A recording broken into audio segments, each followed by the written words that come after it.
Damos comienzo a un nuevo programa, Servidores de Dios.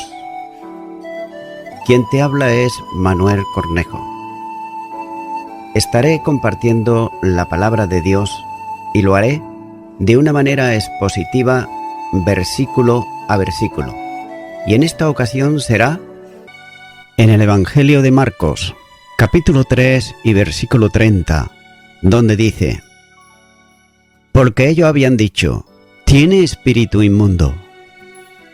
La expresión es una cláusula aclaratoria de Marcos que complementa o completa lo dicho antes y que son comunes en el Evangelio de Marcos, ya que con el modo verbal decían sigue haciendo referencia a los escribas venidos desde Jerusalén, como así dice el versículo 22. Pero hay que hacer notar también que el imperfecto del verbo indica una acción continuada. Es como si dijese, porque descendían continuamente. Por esta perversidad pecaminosa, todos ellos eran reos de juicio eterno, ya que por la expresión, algunos consideraban que Beelzebú es el nombre de un espíritu inmundo, es decir, un demonio, y no una referencia directa a Satanás, pero sin embargo, todo espíritu inmundo está actuando en nombre y bajo el control de Satanás, siendo éste el responsable último.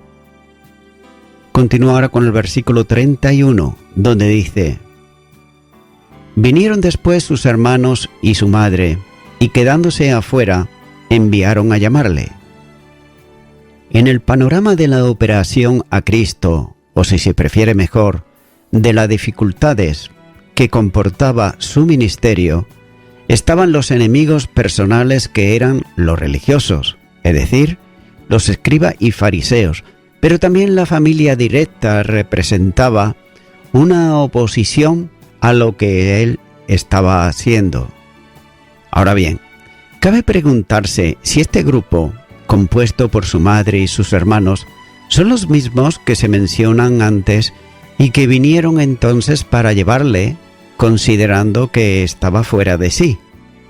Es posible, aunque no sea lo más probable, ya que Marcos dice que aquí eran la madre y los hermanos de él.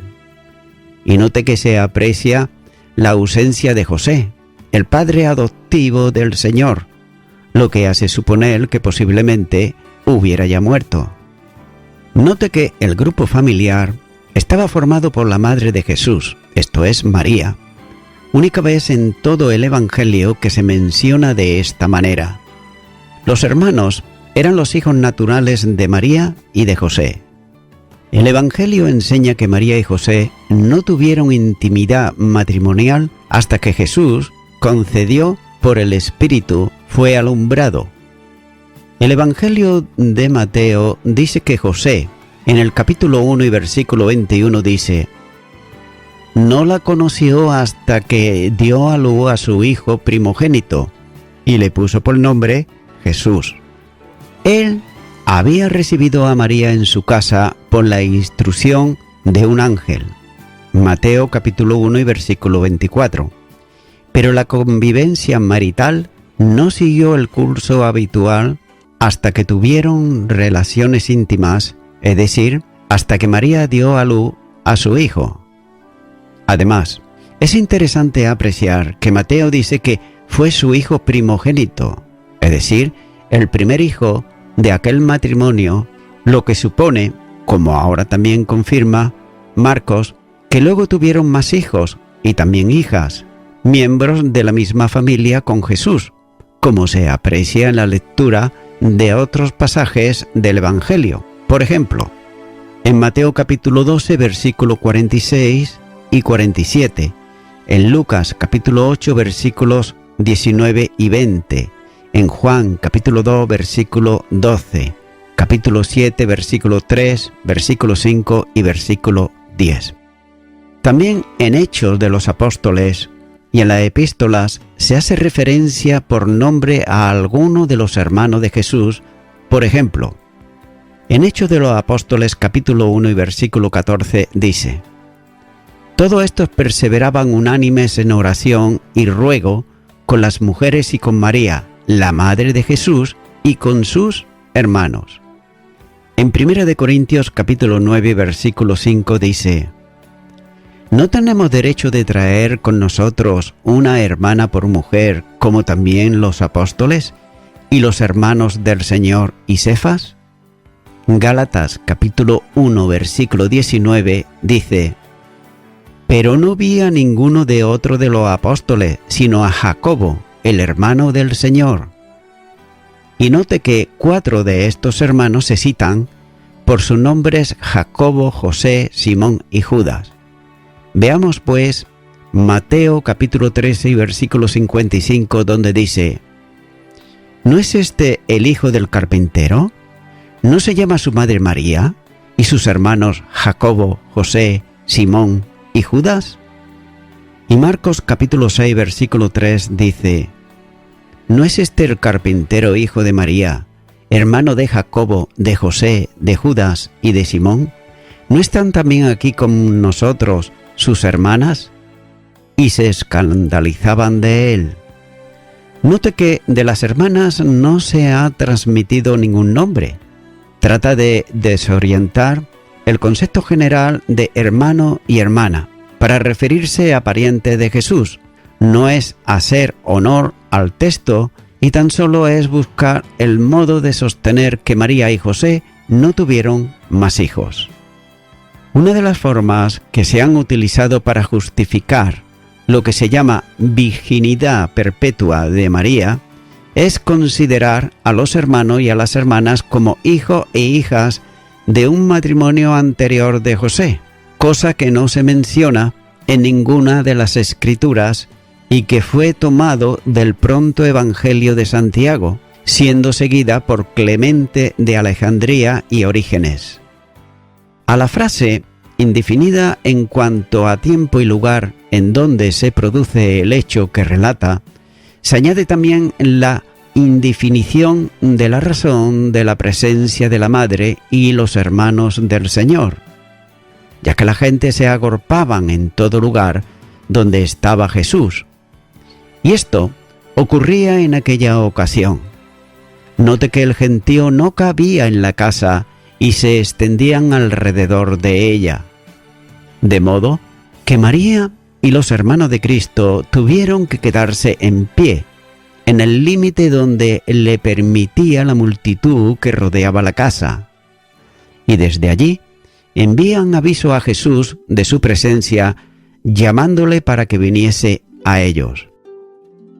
Continúa ahora con el versículo 32, donde dice: Y la gente que estaba sentada alrededor de él le dijo: Tu madre y tus hermanos están afuera y te buscan.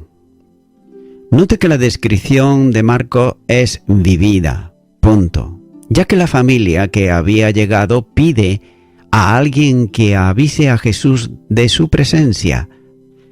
Y esta noticia corre de uno a otro hasta llegar a la gente que estaba sentada alrededor de él. El aviso que pasan al Señor es que su madre y sus hermanos estaban afuera buscándole.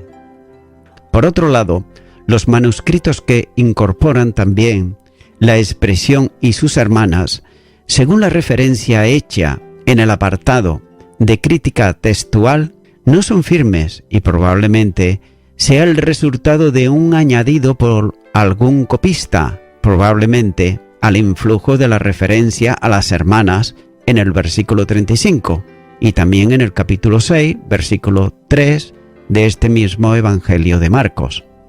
Por tanto, esta interrupción en el ministerio del Señor permitirá una enseñanza profunda como consecuencia de ella. Continúa ahora con el versículo 33, donde dice: Él le respondió diciendo: ¿Quién es mi madre y mis hermanos? Note que el aviso de la presencia de la madre y de los hermanos que le buscaban llegó a Jesús. Y no cabe duda de que este aviso produjo una interrupción en el ministerio que estaba llevando a cabo de la multitud que se había reunido. Por ello, La respuesta de Jesús es una lectura superficial, cuanto menos sorprendente, ya que esta respuesta es el núcleo de esta narración y entenderla correctamente es condición indispensable para situar la enseñanza que sigue. Note, el Señor responde a la indicación sobre la presencia de su familia con una pregunta: ¿quién es mi madre y mis hermanos? Es por eso que da la impresión de una falta de consideración hacia su familia, sobre todo estando presente su madre, a quien, como hijo, debe respeto y también consideración. Del mismo modo, debía tener en cuenta la vinculación familiar con sus hermanos.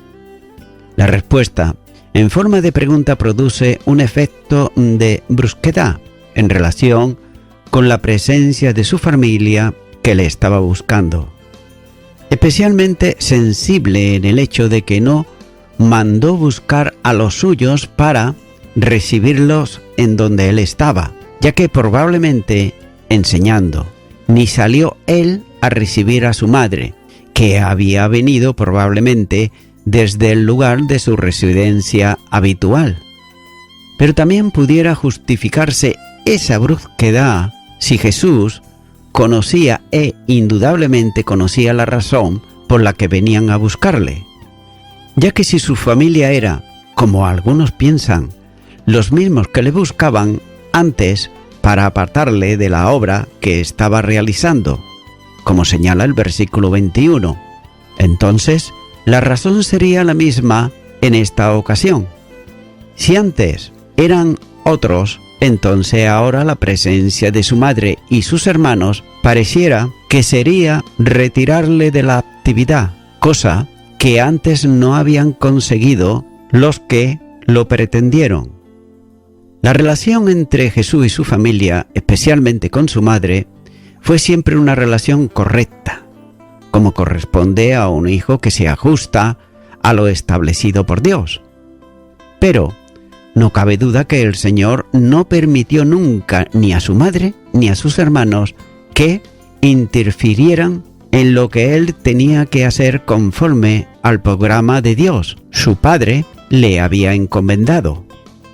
Un ejemplo claro de esta prioridad en la relación está en las bodas de Caná de Galilea, donde hizo notar a su madre que sus acciones estaban vinculadas a un programa establecido por Dios y que no había llegado aún su hora. El Evangelio de Juan, capítulo 2 y los versículos 3 y 4, dice: y faltando el vino, la madre de Jesús le dijo: no tienen vino. Jesús le respondió: ¿qué tienes conmigo, mujer? Aún no ha venido mi hora. De la misma manera, el Señor no permitió la intromisión de sus hermanos en el ministerio. En Juan, capítulo 7 y los versículos 2 al 4 dice: estaba cerca la fiesta de los judíos, la de los tabernáculos, y le dijeron sus hermanos: sal de aquí y vete a Judea, para que también tus discípulos vean las obras que haces, porque ninguno que procura darse a conocer hace algo en secreto. Si estas cosas haces, manifiéstate al mundo. Jesús no estaba ignorando o desconociendo a su familia. Posiblemente la familia más directa de Jesús estaba influenciada por la situación que rodeaba a su hijo y hermano, que algunos consideraban que estaba fuera de sí, como dice el versículo 21. Ya que la actividad de Cristo eran tan intensas que ni aún podía comer pan, como dice el versículo 20. Y hasta es muy probable que estas noticias llegaran a su familia más directa y produjera en ellos el deseo de ir a buscarle. Con la respuesta de Jesús, da delante de todos los que le escuchaban en aquel momento, le sirve también para la preparación para una enseñanza sobre el concepto de familia espiritual que quiere dar. Esta pregunta, como respuesta al anuncio de la presencia de su familia, va a permitir enseñar que los vínculos familiares deben quedar en un segundo plano cuando entren en conflicto con los compromisos con Dios y su obra. Lucas, capítulo 14 y versículo 26 dice: Si alguno viene a mí y no aborrece a su padre y madre y mujer e hijos y hermanos y hermanas y aún también su propia vida, no puede ser mi discípulo. Note que no es un juicio desfavorable sobre la familia, sino la puerta que le permitirá enseñar seguidamente el principio de un parentesco más alto que los oyentes ignoraban. Continúa ahora con el versículo 34, donde dice: Y mirando a los que estaban sentados alrededor de él, dijo: He aquí mi madre y mis hermanos. La multitud rodeaba a Jesús continuamente, y en aquella ocasión algunos estaban sentados en círculo alrededor de él. Es la visión directa de un testigo presencial que se fijó en el círculo que había sentado en torno a Cristo y que de alguna manera se extendía hasta fuera de la casa. Las personas rodeaban al Señor, ya que eran los seguidores del Maestro, y era el grupo que sentado oía la palabra y estaban atentos a las enseñanzas que comunicaba. Jesús miró a su entorno, dirigiendo la atención de aquel que le comunicaba la presencia de su familia hacia los que le rodeaban en aquella ocasión. Y note que es una mirada dirigida al entorno. En una ocasión anterior también dirigió su mirada alrededor, pero lo hizo con tristeza y enojo, como señala el versículo 5. Pero aquí mira con satisfacción a quienes estaban sentados en torno a él. Probablemente los más próximos a Jesús serían los 12, que había escogido para que estuviesen con él, para enseñarles y para enviarlos a predicar. Aquellos habían dejado absolutamente todo para seguirle. En otro modo, habían reorientado sus prioridades. No eran sus negocios, ni su familia, ni su forma de vida lo que ocupaba el primer lugar, sino el reino de Dios y su justicia. Estos eran realmente su familia espiritual, ya que ninguno de ellos se había opuesto al programa del Maestro, sino que lo secundaban y seguían y aprendían de él. Es posible que su familia natural, su madre y sus hermanos, pensaran que estaba haciendo un servicio a Jesús e incluso a Dios, pero estaban equivocados, y sus valores eran buenos para el mundo, pero incorrectos para él. Continúa ahora con el versículo 35, donde dice: Porque todo aquel que hace la voluntad de Dios, ese es mi hermano y mi hermana y mi madre. Una enseñanza novedosa es presentada por Jesús, llamando la atención del auditorio hacia una relación espiritual mucho más numerosa que la de una familia natural. El Señor habla por primera vez de la familia celestial, formada por todo aquel que hace la voluntad o el deseo de Dios. Note que esta familia está en el plano de la relación con Dios. Él había venido al mundo enviado por el Padre, no para hacer su voluntad, sino la voluntad del que la había enviado. Juan capítulo 6, versículo 38. Por tanto, todo aquel que se identifica en la misma obediencia es su hermano espiritual, ya que la dimensión supera en todo a cualquier aspecto religioso e incluso social. Y note que no se trata de hermanos por religión, ni tampoco por raza, ni por origen, sino por obediencia. La condición natural del no regenerado es la desobediencia, como enseña el apóstol Pablo. En Efesios capítulo 2 y versículo 2 dice: en los cuales anduvisteis en otro tiempo, siguiendo la corriente de este mundo, conforme al príncipe de la potestad del aire, el espíritu que ahora opera en los hijos de desobediencia. Los religiosos de los tiempos de Jesús, que ellos se consideraban perfectos y se tenían por hijos de Abraham, por tanto, descendientes del hombre de fe que dependía y obedecía a Dios, pero eran realmente piadosos aparentes, pero su filiación no era con el Padre Celestial, sino con Satanás, ya que como él es homicida, así también ellos se habían propuesto matar a Jesús. Juan, capítulo 8 y versículo 44 dice: Vosotros sois de vuestro padre el diablo, y lo deseo de vuestro padre queréis hacer.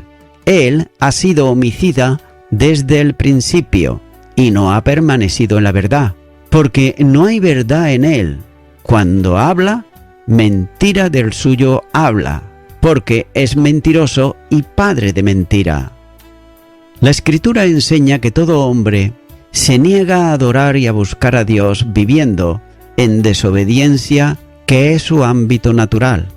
Romanos, capítulo 3 y los versículos 10 y 11 dice: Como está escrito, no hay justo ni aun uno, no hay ni quien entienda, no hay quien busque a Dios. Esta acción de rebeldía contra Dios se produjo por primera vez en la historia de la humanidad, cuando nuestros primeros padres se dieron a la insinuación diabólica en la tentación, quebrantando lo que el Creador había establecido para ellos. Note lo que dice Génesis, capítulo 3, versículo 8, dice: Y oyendo la voz de Jehová Dios, que se paseaba en el huerto al aire del día, y el hombre y su mujer se escondieron de la presencia de Jehová Dios entre los árboles del huerto. Desde ahí en adelante, la desobediencia vino a formar parte esencial de la naturaleza caída. Y además de esto, el hombre no regenerado siente aversión a Dios, a causa de que Él es luz que ilumina las tinieblas y pone de manifiesto las manchas del pecado, y ellos, precisamente, aman sus obras porque son malas. Tal situación se pone de manifiesto en los escribas y fariseos, con sus acciones contra Cristo, que es la luz del mundo. Es por eso que la forma de vida del creyente es semejante a la del Señor, en el sentido de amor por Dios y como consecuencia de sujeción a Él en obediencia. De otro modo, el creyente no obedece por imposición legal, sino por comunión con Cristo, haciéndolo por su nueva condición de obediente. También es necesario entender claramente que el amor de Dios no es la simple expresión de palabras que lo afirmen, sino de obediencia a sus mandamientos, ya que nadie que no esté obedeciendo a Cristo puede afirmar que le ama, como dice Juan capítulo 14, versículo 15, versículo 21 al 24. Por tanto, la salvación por la que se integra en la familia espiritual de Dios y se une como hermano a Jesús se alcanza en un acto de obediencia en respuesta al llamamiento proclamado en el Evangelio. Mateo, capítulo 11 y versículo 28 dice: Venid a mí, todos los que estáis trabajados y cargados, y yo os haré descansar. Y voy concluyendo. Estimado y estimada oyente, se suele decir que todos los seres humanos somos hijos e hijas de Dios. Sin embargo, esto no es lo que Dios dice en su palabra. Mira lo que dice en el Evangelio de Juan, capítulo 1 y versículo 12. Mas a todos los que le recibieron, a los que creen en su nombre, le dio la potestad de ser hechos hijos de Dios. Queda bien claro que un niño, un bebé, no tiene entendimiento para recibir a Jesucristo, sino que es la persona ya que tiene conocimiento, es decir, la persona que es adulta, la que viene a Cristo y le recibe como su Salvador. Por tanto, queda claro que aquellos que no han recibido a Jesucristo en sus vidas no son hijos de Dios, porque no obedecen lo que Dios dice en su palabra, que es la Biblia, sino que son criaturas de Dios, que es muy distinto. Amigo y amiga oyente, si tú estás buscando a Dios, si tú deseas hacer a partir de este momento su voluntad y obedecerle a Él, ahora yo te animo a que tú puedas orar conmigo una oración de fe y repitas allá donde estás y di: Dios eterno, entiendo por tu palabra que hasta ahora soy una criatura tuya, pero a partir de este momento quiero pedirte perdón por todos mis pecados y por todo el mal que haya podido hacer. Me arrepiento de ello y te recibo, Jesucristo, como mi único y suficiente Salvador. En el nombre de Jesús. Amén.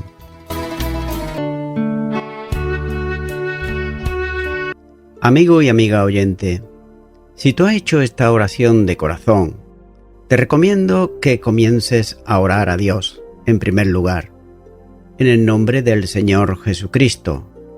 Orar a Dios no es rezar, sino que es hablar con una persona. También te recomiendo que leas la palabra de Dios y lo hagas a diario. Comienza, por ejemplo, con el Nuevo Testamento. Y también, por último, te recomiendo que para que puedas crecer espiritualmente, te congregues en una iglesia cristiano-evangélica, donde se predique, se enseñe y se practique la sana doctrina y la palabra de Dios.